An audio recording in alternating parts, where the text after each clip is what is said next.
I am a Doukhobor. Some of my relatives were fugitives in these mountains. Now I've come back to find them. By chance, it's the International Day of Peace. There can be no peace without justice. How can we expect peace? How could we even pray to God for peace if we ourselves are not willing to take responsibility, if only for our own personal conduct?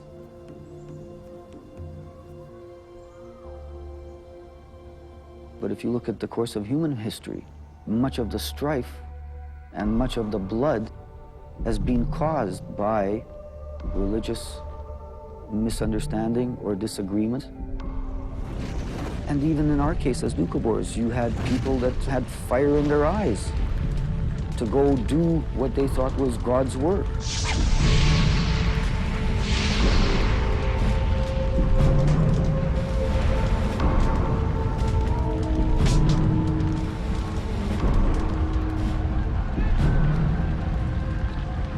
This is the story my grandfather used to tell me. He was just a little boy back in Russia. The Doukhobors were a spiritual community with a long history of being persecuted by the church and the Tsar. In 1895, they decided to become pacifists and not participate in wars or killings of any kind. So in an act of protest, they threw all their guns in a big fire. For this, many were killed and more were tortured.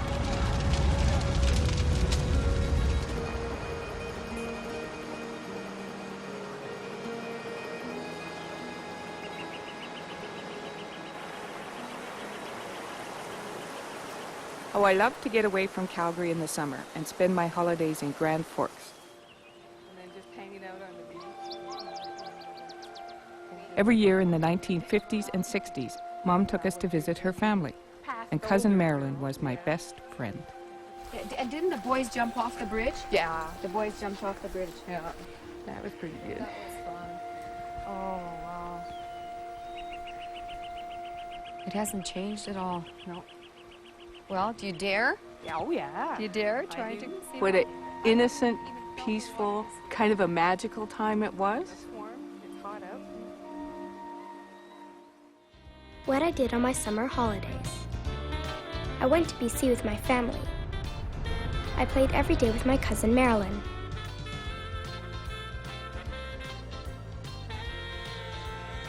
My cousin Lance came with us. Me and Marilyn tease him and call him Lance Romance. He hates it. I like sitting in Grandma Lacton's kitchen. If I'm quiet, the old ladies tell all kinds of stories. My mother says I shouldn't tell people about the Russian stories.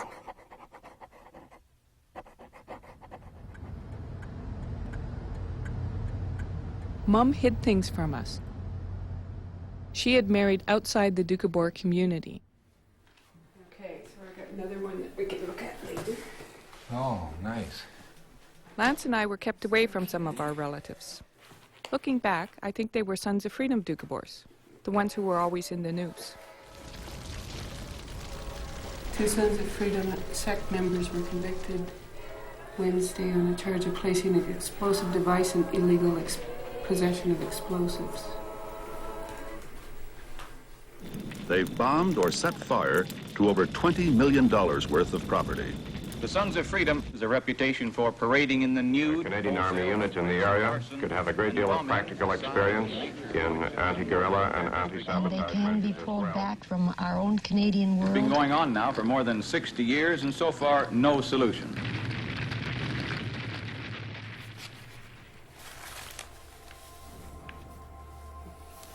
where men shout and scream on courthouse steps.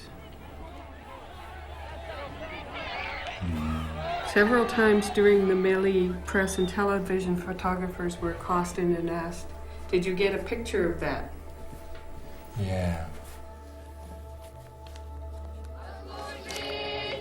I can go back and I can understand the people who stood up and burned their arms and didn't want to fight. So it's not that I have no understanding about going against authority and going against the Pope and the Tsar and all that.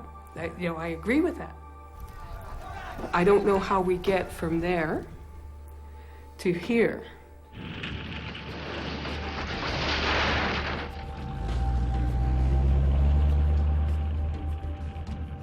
There's so much about it I don't know.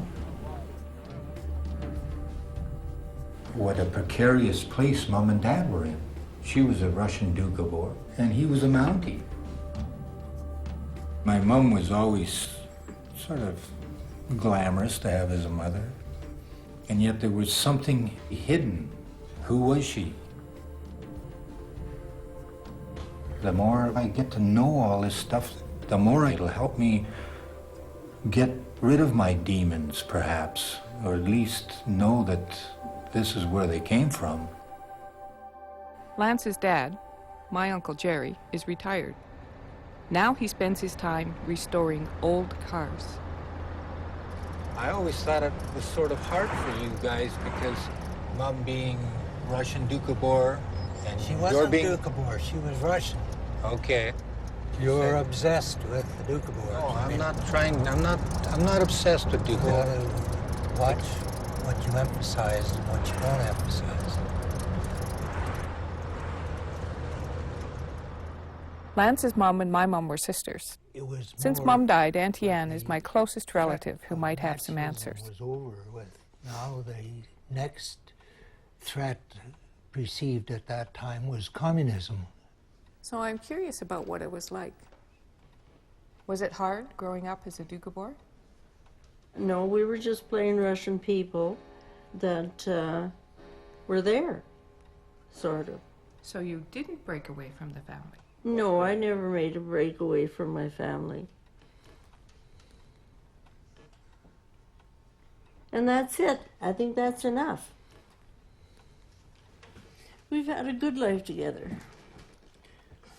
Mm-hmm. And here we are, touching elbows still. Yeah, we touch elbows, but they... Well, she's been a grand girl, a doll that I found, and I didn't want to lose her. You didn't question life as much as you do now.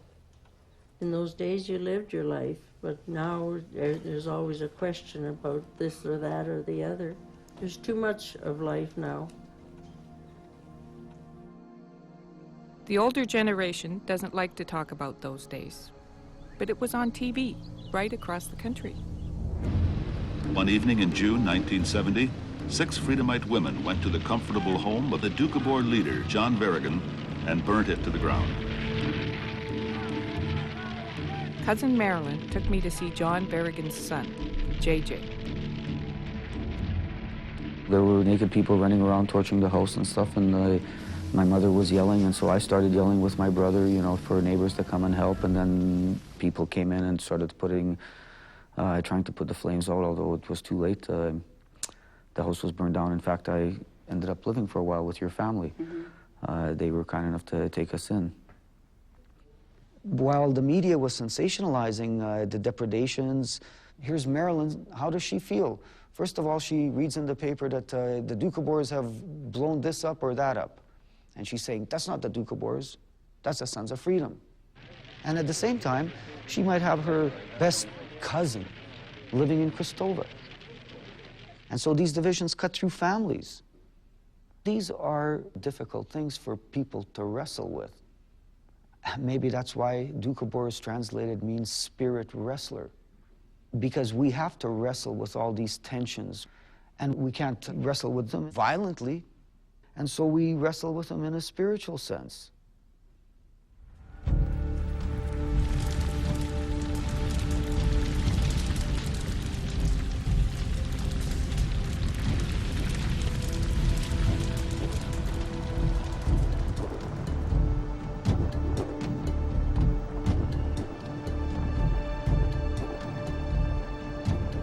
I grew up with so many questions. Why do these people burn our church down or burn John Berrigan's house down? I never knew why. Well, between the Freedomites and the Orthodox Doukhobors and the Independents, it's not easy. Yeah, and here's two sisters, Janice's mom, my mom. I think your mom and my mom, they were trying to be very English. They were more, yeah. Very they never, yeah. I felt that I've had a rebellion inside myself that sometimes I feel it's come through the generations in my ancestry and that I've been not even living my own life.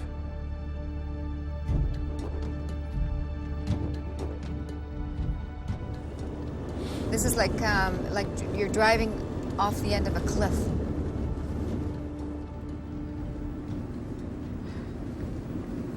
I know Grandpa was saying when they first came here that it was the Ukrainian neighbors that taught them how to insulate their houses properly. They didn't know anything about how to build for this kind of weather because where they had lived in the Caucasus was warm. And he told me that he built his first house for his family out of thick cement. Yeah. And he figured they'd be really cozy. No. And they just froze. He said the inside, it was colder inside that house than it was outside. So they had to move out, and there were some Ukrainian neighbors that took them in for the rest of the winter. Okay. But he said the problem was you couldn't tear down that cement stuff, right? So it was just stood there being an embarrassment to them.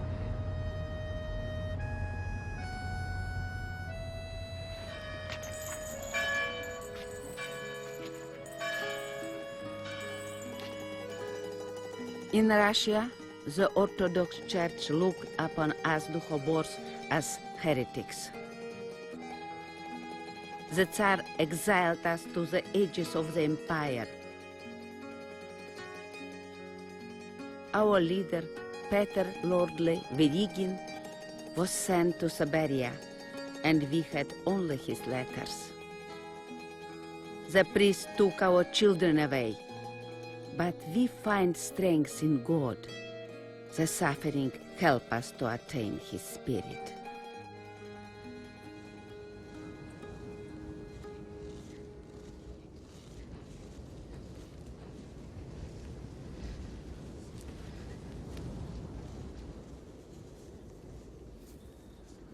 So Janice, was this just the prayer house, or did people actually, stay in here?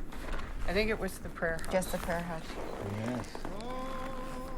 It looks like the roof was leaking.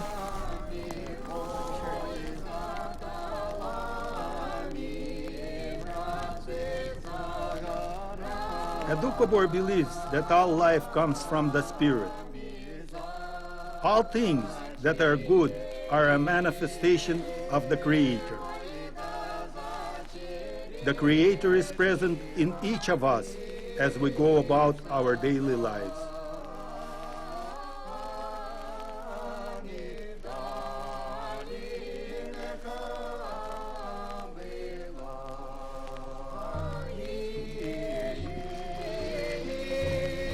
When we burned arms in Russia in 1895, the Cossacks attacked us with horses and whips. With each blow, I flinched, not from the pain, but from the lawlessness of feeling anger and animosity towards that Cossack. But I held fast and resisted the evil feelings.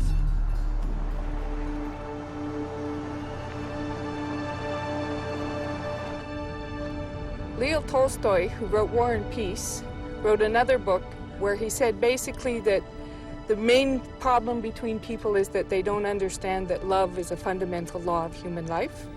And he became a sort of a protector for the Doukhobors and a real soulmate, I think, for Peter Lordly Verygin, who was the leader of the Doukhobors at the time. Esteemed Brother Tolstoy, the question of nonviolent resistance to evil is completely answered in my mind. I offer you, on behalf of the whole community, our sincere and heartfelt gratitude for your guidance. I wanted to know your opinion on sending the Doukhobors abroad to escape persecution. The members of our community are in need for self-improvement. So wherever we went, we would take our weaknesses with us.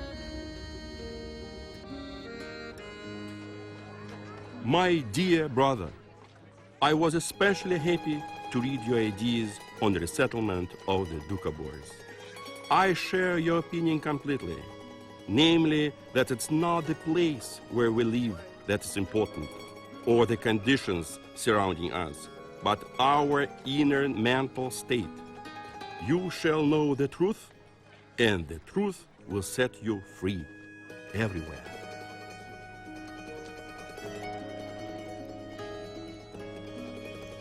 We're sitting talking in the front of this picture of Leo Tolstoy. He, in one of his writings, called Doukhobors people of the 25th century.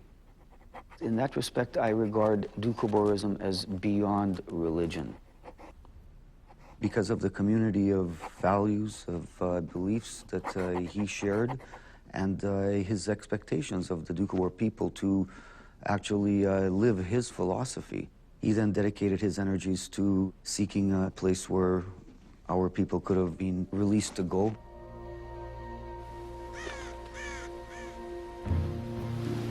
Canada was chosen, and Tolstoy assisted not only in the arrangements, but financially as well, with royalties from his novel Resurrection. The majority came over in 1899. The number that is used is approximately 8,000. It was the largest migration in Canada's history.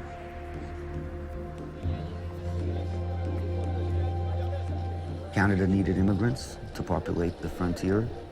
These people needed a place to go to get away from the persecution. And so I think a lot of verbal arrangements were made.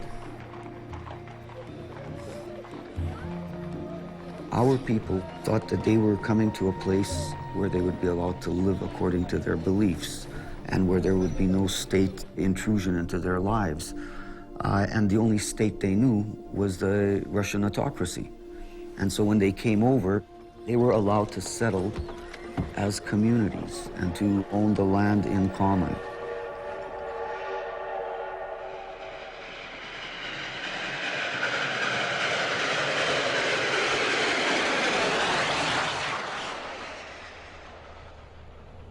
Let's go find Alex. He's lived here all his life.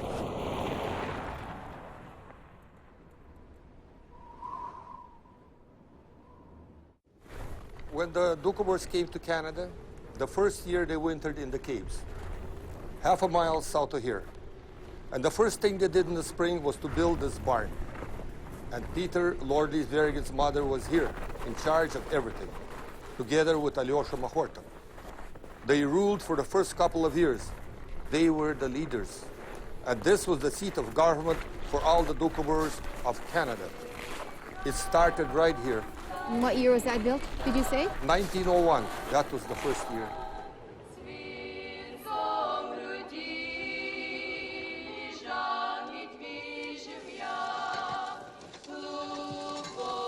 Our village was a place of women, babies, the old and the sick. All the healthy men were away, working on the railway for wages. We were lonely, even as we worked together all day. And that prayer house like we went to see? Yep. How many other ones did you say they made all the same? Those brick buildings, Yeah. there's 42 villages. They had the horses, they had cattle, they built roads, they had telephones. And by 1902, they already petitioned the governments to release Peter Lord Ly's. And he came, and they had buildings and a place for him across the road there. Okay. Peter Verrigan had spent 15 years in exile. He was 48 when he joined the Doukhobors in Canada, and a powerful man.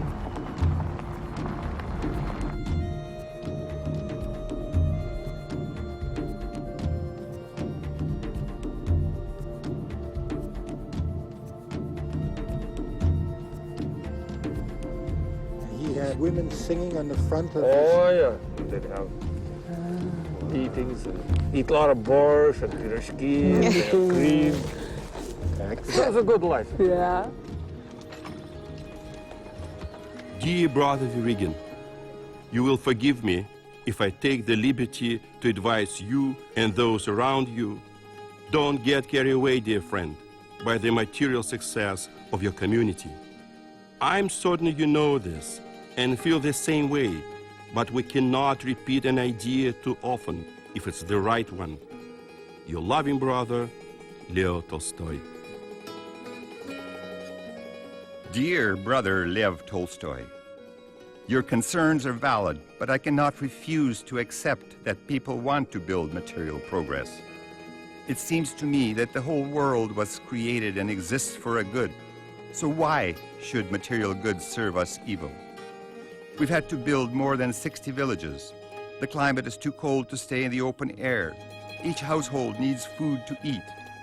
What would you have done? Probably not clasped your hands together and looked up to the sky expecting manna to fall.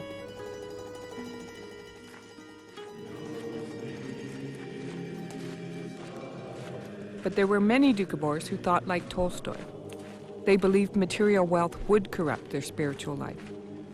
3 years after they arrived, 1,500 set their animals free, left their new houses, and began a pilgrimage across the prairie.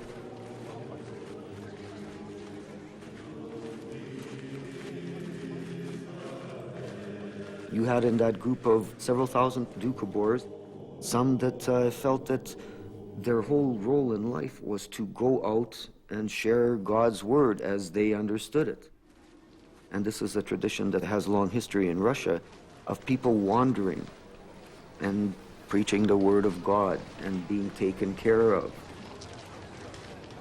In the group that made that trek, you would find people who later became community Doukhobors, possibly even people who are now regarded as independent Doukhobors, because there were no lines in the sand at that time. Most Doukhobors backed away from the religious fervor, but some clung to their zeal and staged more pilgrimages, sometimes naked. They became known as the Sons of Freedom, and by 1905, divisions in the Doukhobor community became a fact of life. There's families that go through all of them, where you have a brother that rages against the quote-unquote Veregan rule, and a sister that regards Veregan as their salvation.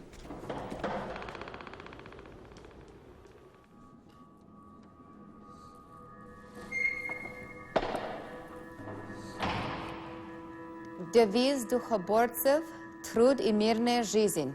That's a Doukhobor precept, toil and peaceful life. The welfare of the whole world is not worth the life of a single child. That's what we believed. I grew up right at that time when there was all the bombings. And so when I grew up, I was ashamed to be a Doukhobor. I really was.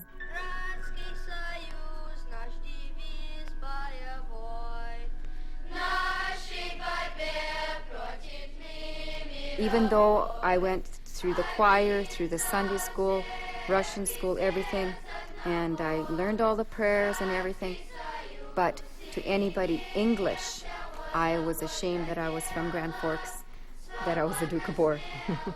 Until many years later, actually even right now, I can be honest with you.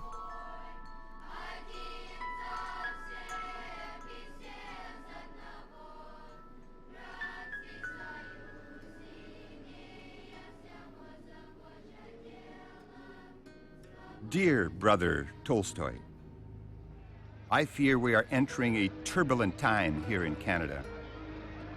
The local residents especially are beginning to regard the Doukhobors with some envy, since the Doukhobors, through their community organizations, are able to raise their standard of living more quickly and so get ahead of the English. 6 years after the Doukhobors arrived, the government changed, and the new Borden government put more pressure on the Doukhobors to sign up to the regular agreements in the Homestead Act. So that's where the difficulty arose, to register and to own land individually. To do that, you had to take out titles, you had to swear oaths of allegiance. Our people's understanding of the oath of allegiance was, in their mind, just a first step to military service. All the lands registered in the Doukhobor's name have been declared free. The government has cast the die, so to speak. Whether it can win or not, only time will tell.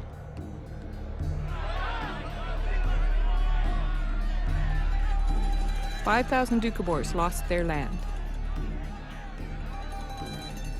But our grandfather and his side of the family did sign the government papers. The crisis over land deepened the splits within the community. Those who signed and decided to stay in Saskatchewan became known as independent Doukhobors. Peter Verrigan denounced them. But the majority, the Freedomites and Verrigan's loyal Orthodox Doukhobors, followed the leader to begin a new life in British Columbia.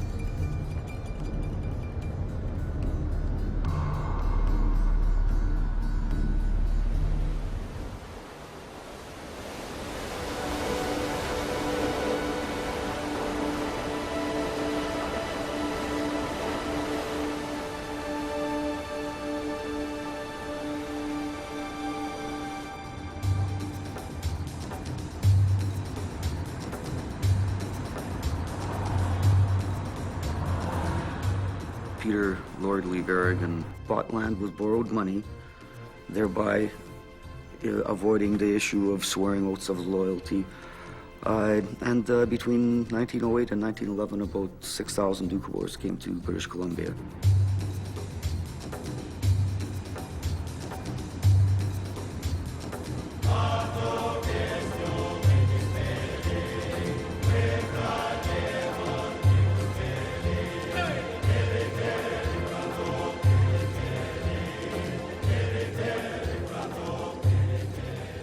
There was shacks all over. And he says, "Вы живете как у Лондоне." And that's when it... Yeah, that's how they called it. It feels great to be with the women of Marilyn's family. The Zebroffs were in the very first group that came to the Grand Forks area. They still remember communal life. Polly, and those are the oldest Arishenkovs, way out there. Way, yeah, Arishenkov, yeah, Kuchine Arishenkov. There was lots of us kids that living на Сидоровом. Every morning, before the sun came up, we all had to get up and stand where the sun is going to come up and sing "Благодатное солнышко."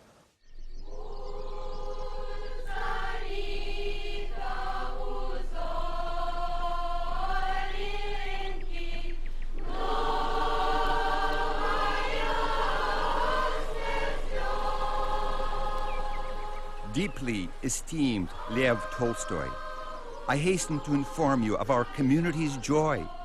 Our brothers and sisters all want you to come and stay with us, perhaps to live out the remainder of your precious days in peace here in British Columbia.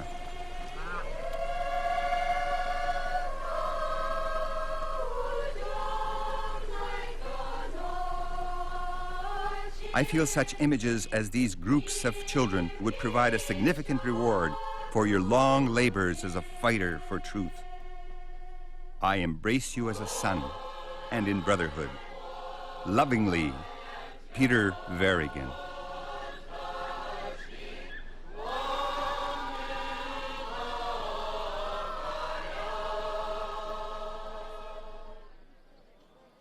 A lot of people regard that time as the golden age.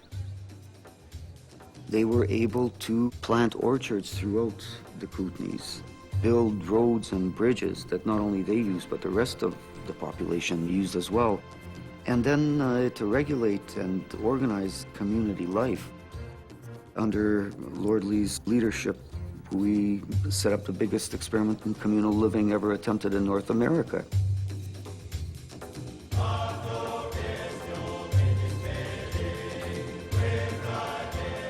We sit at the table, Lord's Prayer was said, and then we started eating. In the same kitchen? All in the same tables, of course. Everybody ate together. We have to go and work in the community. And I was the one who had to write everything as soon as the tables are full. Christian Community Universal Brotherhood. Yeah, brilliant BC. Jam Factory. Yeah, she got married 15 years old. 15 years old, yeah. Madly in love. Oh, yes. She thought he'd run away. If I was you, I'd get married at 20. Well, I'll say it was a mistake. I should have waited. Too young. Yeah.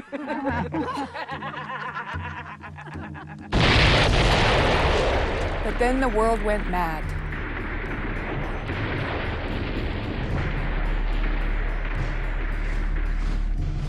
The First World War broke out. Canada was part of it.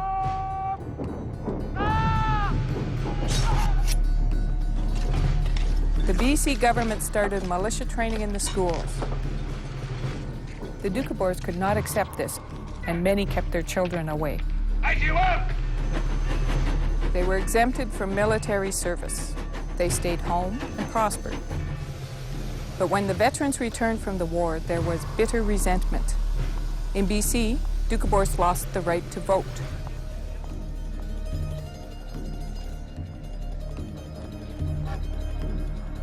And then, to make matters worse, there was Russia. There was an event in 1917 that scared the bejesus out of our people here in Canada. It was called the Russian Revolution. And they saw us, Russians, living communally, wanting to retain our original ethnicity. And so they saw us as fifth columnists. And so everybody was freaked out. Here come the commies, here come the commies.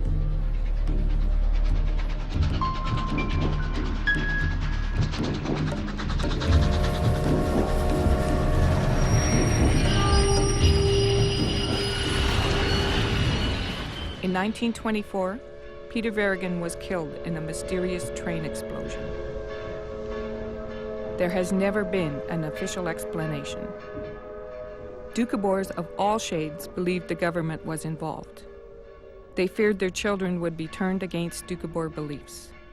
They burned down several schools.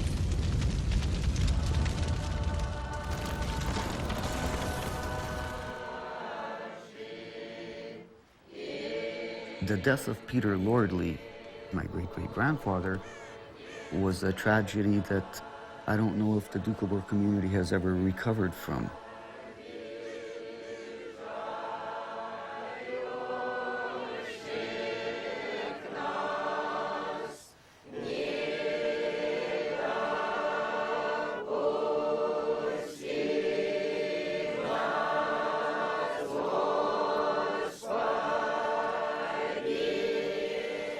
Verrigan's son was brought over from Russia to lead the Doukhobors. Peter Chistyakov Verrigan became a controversial leader. Chistyakov could be taken as purger, or it could be taken as cleanser. And those people that don't care too much for Chistyakov usually call him the purger, and those people that have a high regard of him call him the cleanser. It was the Great Depression. The community had mortgaged its assets. In 1932, Chistyakov expelled all those families who couldn't pay their dues. They were kicked out with only the clothes on their backs.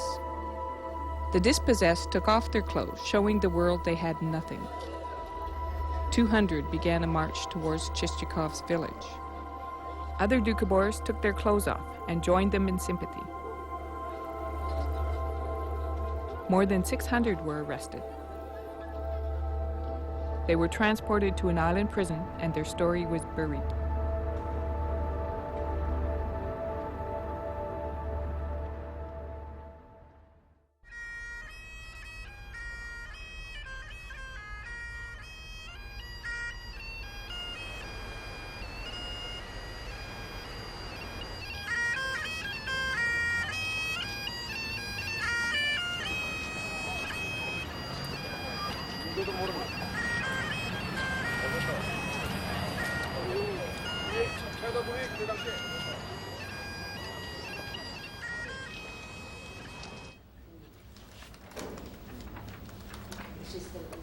Somewhere in these archives are the names of our relatives who we lost track of. But these names, they're severed, meaning they're off limits? Yes. It's just if you were to ask to look at those individual files, Names would be taken from those. You can't look at them. So But how would we know if it's related to us? This is almost sounding like why we're doing this search in the first place, because so much was hidden.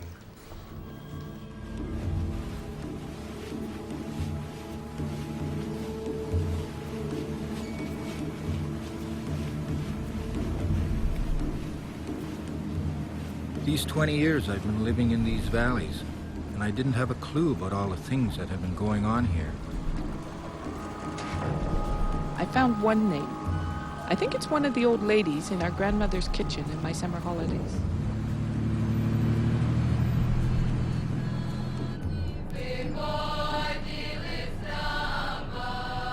This is going to take us to Kristova, home of the Freedomites, the place where all those news stories about fires and nude protests have come from.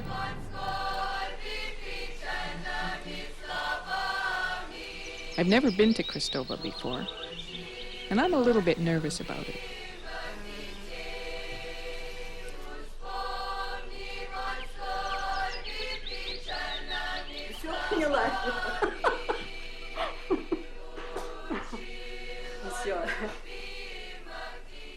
Фрезера нема, фреджа нема, и электрика нема. И слободники ни акцию не платили, чтобы войну не поддерживать. А их общинники погнали. Жили там на общинской земле все вместе. Их погнали оттель. Это уж как я еще молодая была, дитё. Родители поскидали свою платью. Если берете, нас гоните с двора, то и забирайте нашу платью.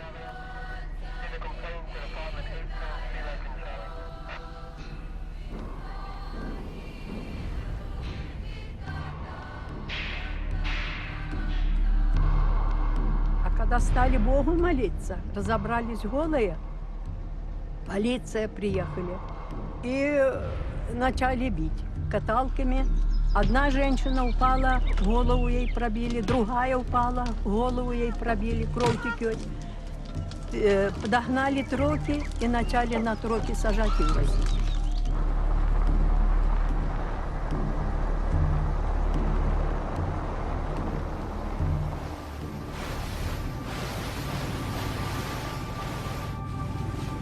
This was their jail.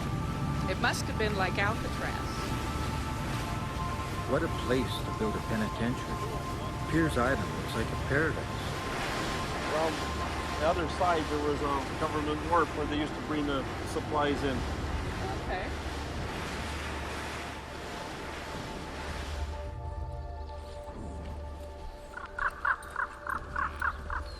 The government came down hard. They changed the penalty for public nudity from 3 weeks to 3 years in the federal penitentiary. And then they built this prison, especially for the 600 Doukhobor men and women. Wow.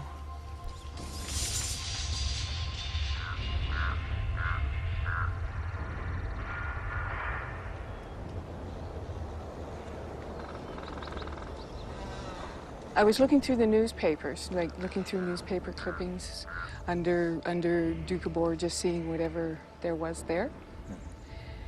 And the one that kind of stopped me in my tracks and gave me goosebumps was just a little sort of sidebar article saying, "Third Duke baby dies."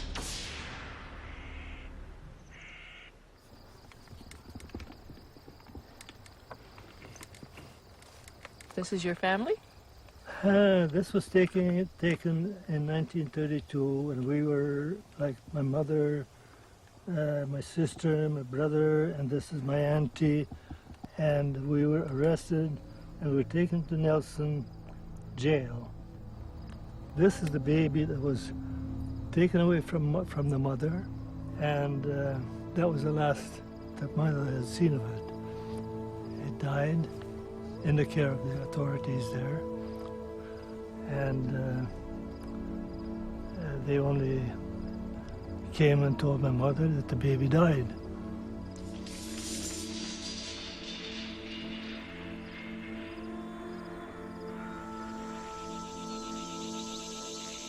We were in Nelson and shipped out, and my mother got arrested, and she was pregnant, and she had the baby in jail.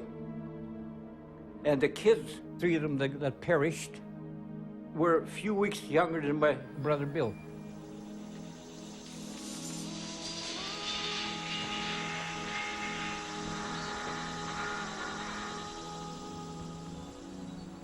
А матеря были тут, и вот детей брали.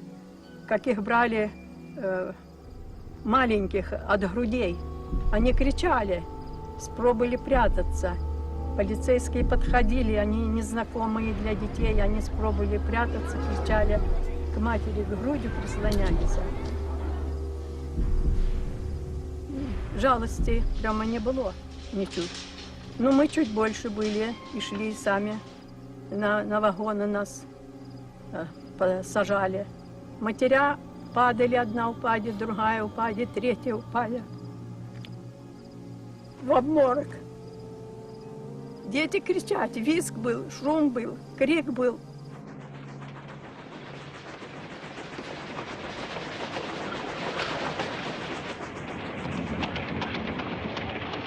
My sister and brother were taken away, and they were put into a private home somewhere. In the course of time, they forgot their own language. They began speaking English only.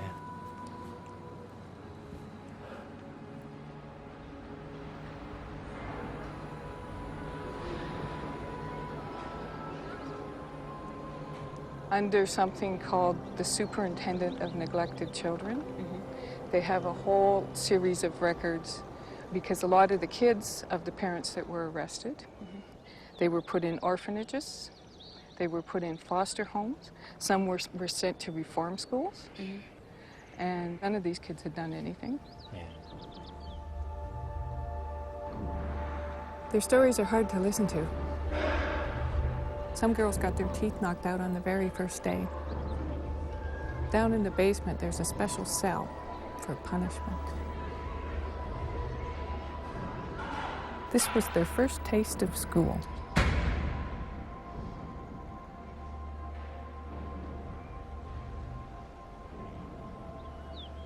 380, it was my number. Came first to Pierce Island, and my mom was in Ocala, and then she came after. And her number was 530. Good memory. This is what I will never forget, these numbers.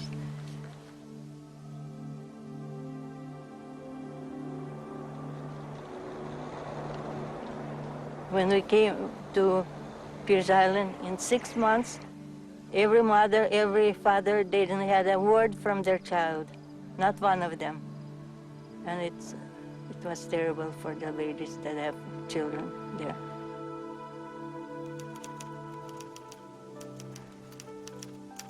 After 6 months, some were coming through, but the letters were censored, blacked out, and mothers go wild. They don't know what really is outside there with their children. And how mothers are wishing to hold them and hug them, kiss them.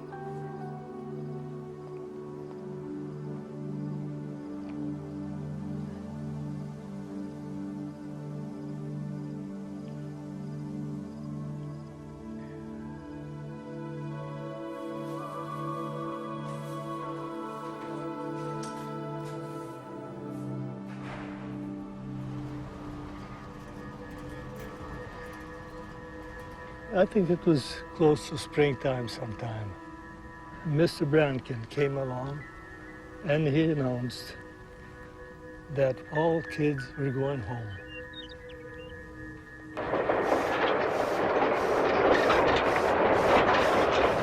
I remember Bill Markin, he was an older boy. He says, "Sam, watch, your brother and sister will be on this train." I walked to the train. I couldn't see nobody. I see kids. And in fact, the two of them held on to me. "Sam, Sam." And I says, who could that be? And I kind of shrugged myself away. After a while, Bill Markin takes me to them, and sure enough, they're the kids.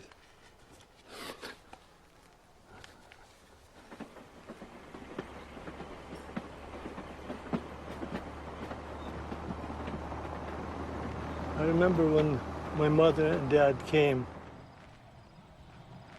it was all getting used to each other again. And it wasn't the same anymore.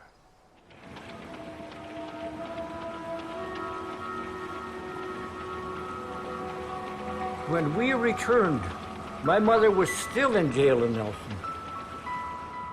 My brother Paul was so disturbed emotionally that he couldn't even come near her.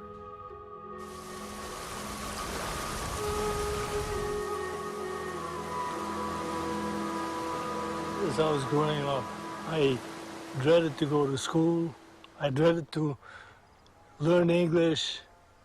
That's because of what the English people had done to us.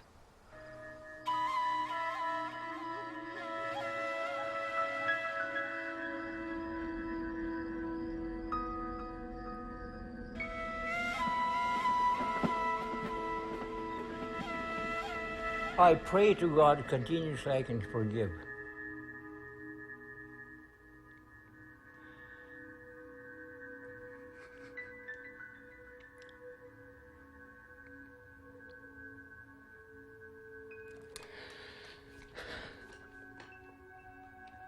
I hate to say this.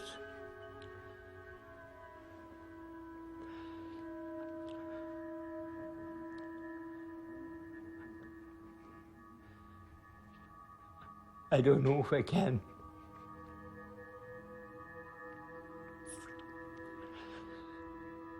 Because I was innocent.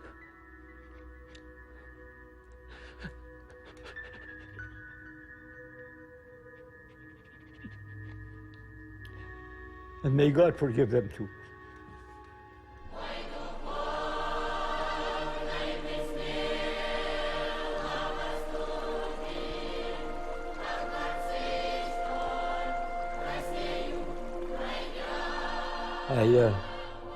I forgive. I forgive. It says, if you would carry a grudge, you could kill.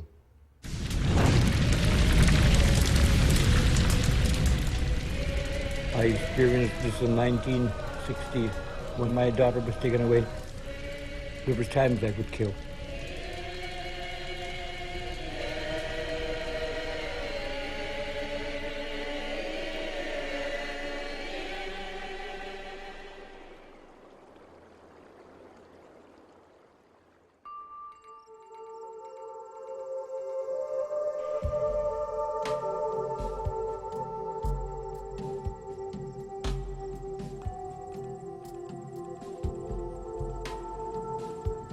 Pierce Island drove a steel wedge between Freedomites and Orthodox Doukhobors.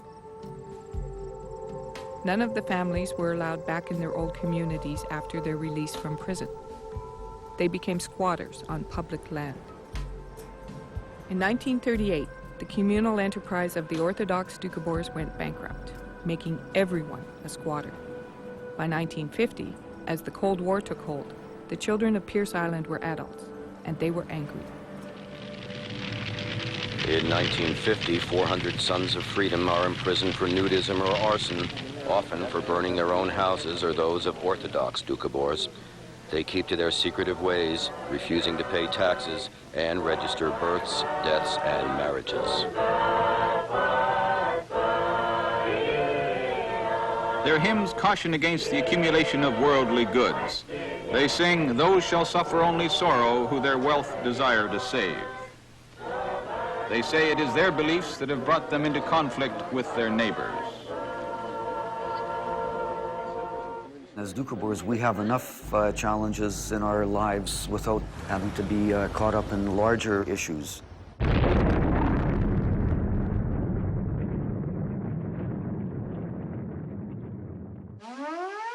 At the height of the Cold War, we had, first of all, the surrounding society questioning our patriotism.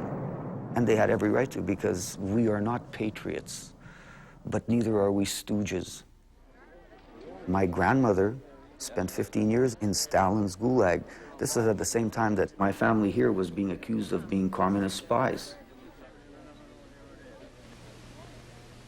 The Department of National Defense this week is appealing to all Canadians to prepare for a possible atomic disaster. Schools and major industries are asked to help in the preparations.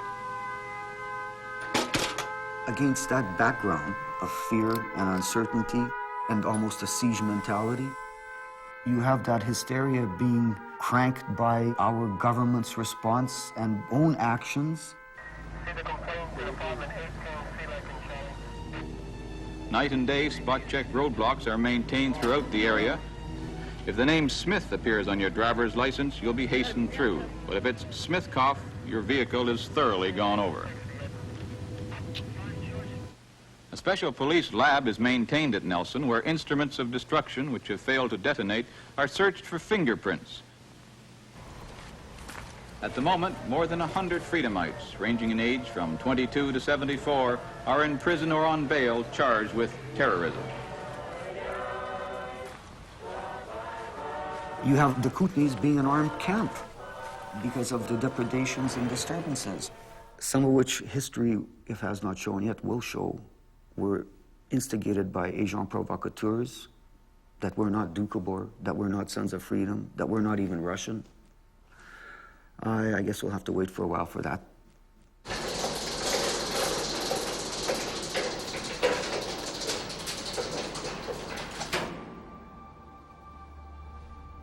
Here in the National Archives is the file. The RCMP had a special unit, the D Squad, to keep track of what they called the Doukhobor problem. The Mounties generated 41 meters of who knows what. The government still won't let us see what actually went on. It must have been very hard on the Orthodox Doukhobors and the other Doukhobors that were not Sons of Freedom, because, of course, they were all lumped in together. Oh, these Doukhobors this, Doukhobors that. Let's take some of these Doukhobors and the main ones and put a bounty on their heads, as far as I'm concerned. I'd like to see them all get blown up. What do you think the police should do? Do you think the troops should be brought in, perhaps? Bring your troops in there and blow them up again.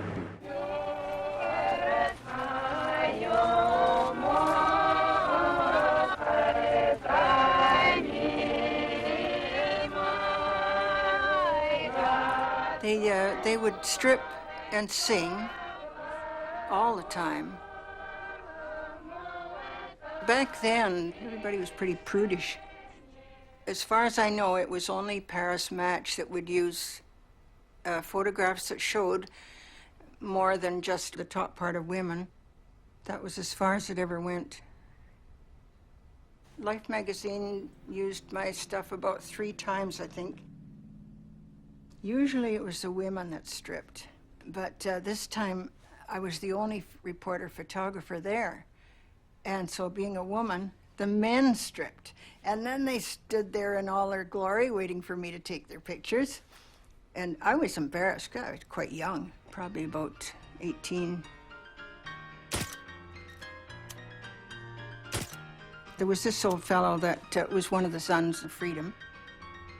One time he came up to me in the bus depot in Nelson in the coffee shop. He said, hey, can you give me a dime for the locker? He said, I don't seem to have any. I want to use the locker. I said, oh, sure, Tim, here you go. I gave him a dime. And that night, 3 o'clock in the morning, boom! the lockers in the bus depot blew up. And I thought, oh my God, that was my dime that opened that locker and put the bomb in there.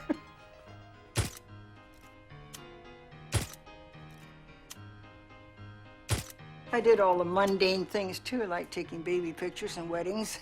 But when anything came up, when the police or newspapers phoned, I was out there like a shot, forgetting all the rest of the jobs I should be doing. It was, for me, it was fun.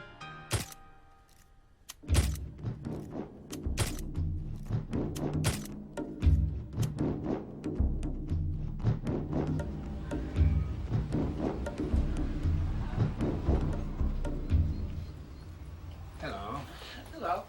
Can I help you? Yes, I'm looking for books on Doukhobors. Ah, it will be down here in the Canadian section.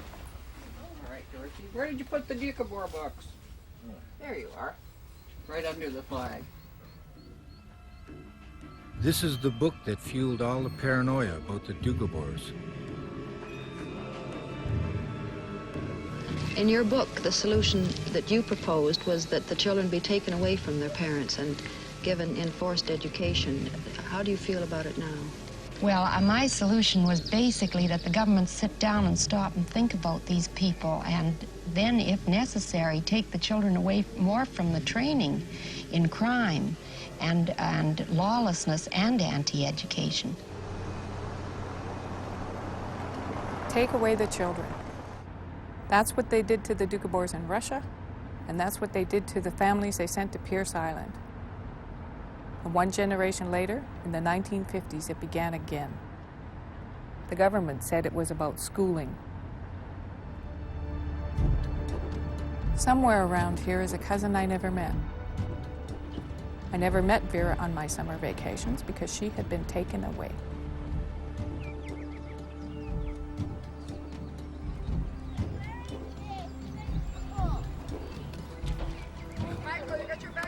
Not like the regular, but these have to be covered completely because they will, as soon as they come up, they'll open up, and then we'll be canoeing. Can't use too much flour. Vera is so lucky. She's got her daughters and her grandchildren living all around her. Yes, flour. Less flour. We're I missed out on being kids with her. Okay. The other way. Sideways. Okay. Debate, Marie. Top rack? Top rack. Okay. Timer. Timer for how long? We should put on for 10 minutes.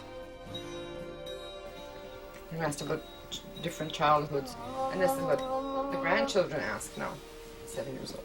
But so my life was a little bit different because at that time they were taking the Doukhobor kids away.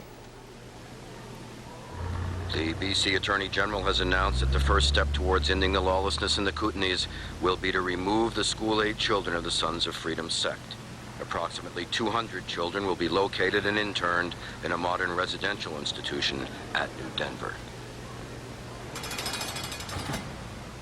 Robert Bonner, Attorney General of British Columbia and Administrator of Doukhobor problems, explains his government's policy to Close-Up's Douglas Leiterman.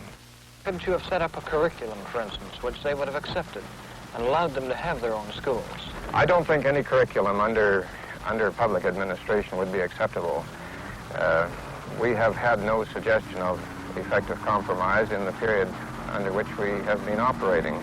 They tell us that the government has never offered to compromise in this direction. I don't know that the government has to offer to compromise. We are charged with the responsibility of administering certain statutes in the province uniformly toward our entire population.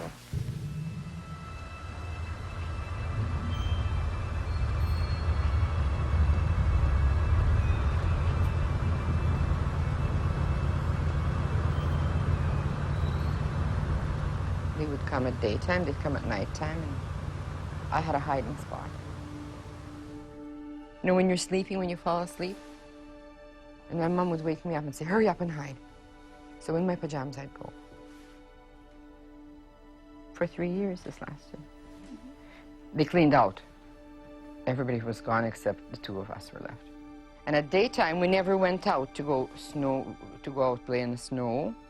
Then we had to wait till all the rest of the kids came from school. Then we wouldn't be noticeable. So one time, I don't know why, I guess we snuck away from our mothers or something. And we're in our snowsuits. And all of a sudden, we hear everybody screaming. And I thought, uh-oh. So we laid down in the snow. But one is wearing navy, one is wearing red. I mean, we were bright enough for anybody to see. And when we looked up, and there was a policeman standing there. Oh, maybe 100 feet away. And another one is yelling to him, do you see them? And this one just stood and looked at us, and he said, there's nobody here. But did the policeman see you when he just said that no? That's right. He's seen us, but he didn't. So there were good people then. I'm sure I wouldn't have wanted their job. Some were nice, but some weren't nice. But some came actually with pitchforks. They did. Some more time went by. They came, and we heard a window open. They crawled through a window. And they opened the door to the closet. See, these are the policemen that had the door open. They're waiting here. For you to come? Yes. Do they carry guns? And, like handcuffs and stuff? They had guns, they had handcuffs. This is the RCMP of Canada. And the only thing I can remember about that day is someone gave me an orange. I didn't know if it was my mother or the other girl's mother. And I remember holding this orange. And they took us to Nelson. I had to appear before a judge.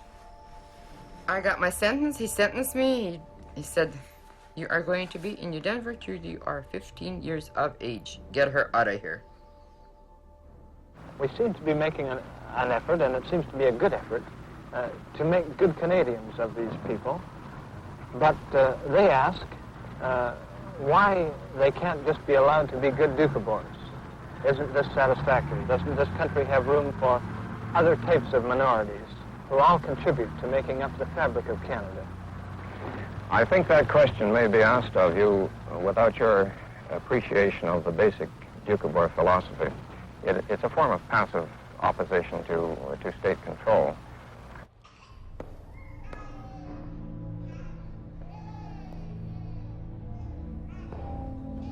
You learned not to cry.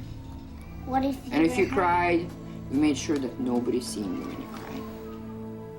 But you would cry at nighttime.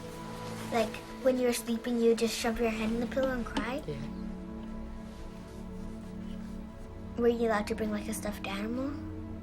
We had dolls.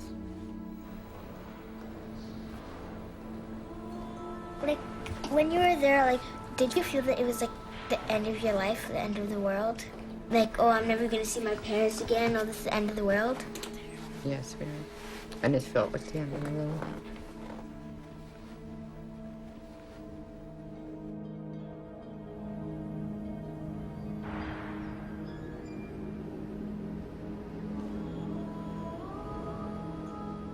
Do you think they're happy here, Mrs. Ryan? Well, I don't know. I often look at them and think you wouldn't wish to see a happier bunch of children. Just maybe after visiting day, they're a wee bit. Well, it's natural. Well, what happens on visiting day? Well, they seem just a little bit resentful of us. I've noticed that.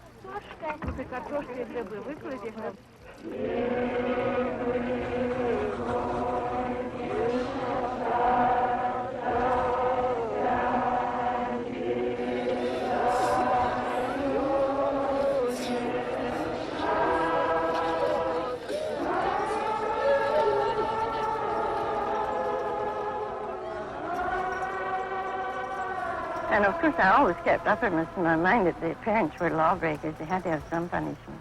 How do you mean lawbreakers? Well, they're not sending their children to school, and that's the law of Canada. This is a picture of my dad. He was at a visit. He did the lesson. But what if that happens again? Like what? Cause Never. We're Doukhobors. Never. Never. Never. You don't speak Russian. Never. Will it happen? It'll never happen again, Nicole. Nobody could ever take Over my babies dead from body. me. Nobody will ever take you away. We're going to Over my dead body. For any reason.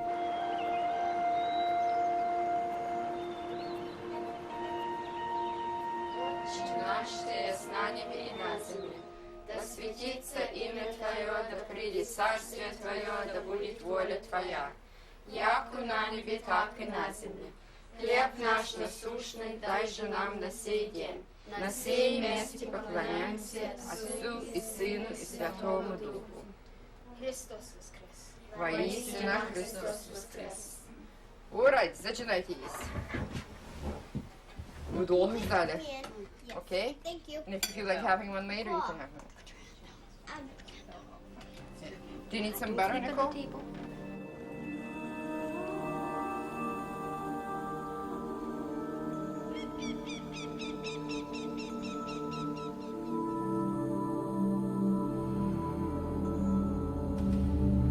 We are standing here holding hands and offering our prayers in the memory of the victims of the tragedies in the United States and their families.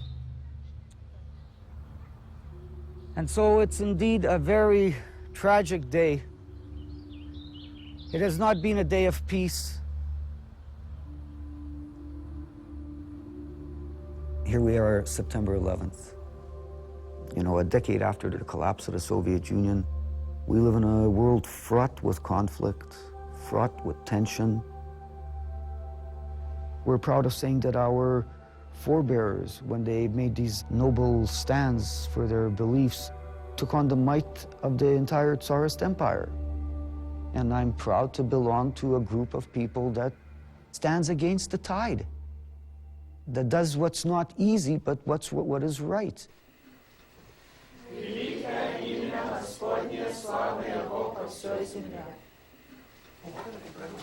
Possibly the Doukhobor community as a whole is coming out of its nightmare. In the last little while, there has been a rapprochement, a reconciliation between the Sons of Freedom and the community in Doukhobors. Think hard today. We're going to work on random acts of kindness. This is a strategy that's... And I don't know what a Doukhobor is going to look like 100 years from now, if there is going to be that kind of an entity. Our people, in our prayers, said that a person is not a Doukhobor by heritage or by birth, but more by what they hold in their soul and in their hearts.